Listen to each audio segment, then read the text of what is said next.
أعوذ بالله من الشيطان الرجيم بسم الله الرحمن الرحيم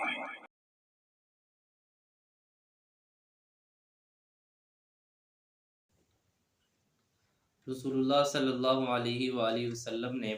دنیا کے مختلف ممالک میں دعوت ایمان اور دعوت اسلام کے لیے مختلف اشخاص کو، صحابہ اکرام کو دعوت خطوط دے کر بھیجا کہ مختلف ممالک میں جا کر مختلف بادشاہوں سے ملاقات کر کے ان کو جناب نبی کریم صلی اللہ علیہ وآلہ وسلم کا لایا ہوا دین اور مذہب ہے ان کی دعوت دی جائے۔ جناب نبی کریم صلی اللہ علیہ وسلم نے حضرت عبداللہ بن حذیفہ سہمی رضی اللہ تعالی عنہ کو شاہ ایران کسریٰ کے پاس ایک خط دے کر بھیجا کہ اسے بھی ایمان کی، اسے بھی اسلام کی دعوت دے کر آؤ، ہو سکتا وہ مسلمان ہو جائے، دار اسلام میں داخل ہو کر ابدی سکون اور راحت پالے اور جہنم کے دہکتے ہوئے انگاروں سے بچ جائے۔ جب یہ خط جناب نبی کریم صلی اللہ علیہ وآلہ وسلم کا اس شاہی ایران کسریٰ کے پاس پہنچتا ہے تو چونکہ اسے اپنے دولت پر، اپنی جلال پر، اپنی حکومت اور سلطنت پر،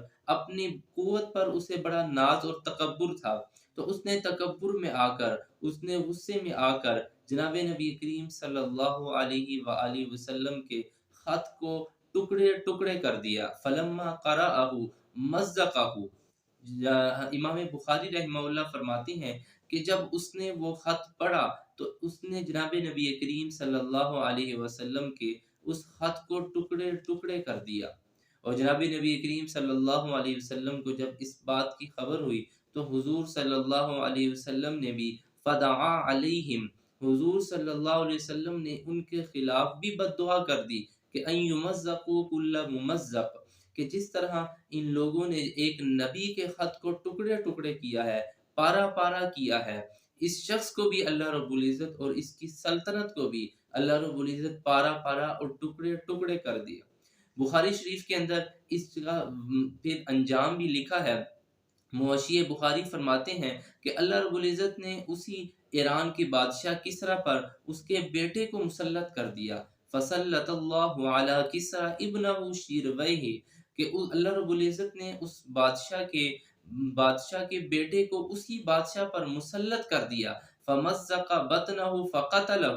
اس شخص نے اپنے باپ کو، سوئے ہوئے باپ کو پیٹ پھاڑ کر چاک کر دیا اور اس شخص کو بھی قتل کر دیا۔ اور اس شخص کے بعد ایران کی بادشاہت، ایران کی حکومت وہ پارا پارا ہو گئی، کیونکہ جناب نبی کریم صلی اللہ علیہ وآلہ وسلم کی بد دعا اسے لگ گئی تھی۔ حضور سے بڑا مستجاب الدعوات دنیا میں کوئی شخص نہیں ہے۔ تو اس سے معلوم ہوا کہ جو شخص بھی کسی اللہ کے ولی کو، کسی بزرگ کو، کسی نیک آدمی کو تکلیف دیتا ہے اور اگر وہ خدا نخواستہ اس کے خلاف بد دعا کر دے تو وہ بد دعا بہت جلد قبول ہو جاتی ہے۔ اللہ تعالی ہمیں ہر قسم کی بد دعا سے بچنے کی توفیق عطا فرمائے۔ وآخر دعوانا ان الحمد للہ رب العالمین۔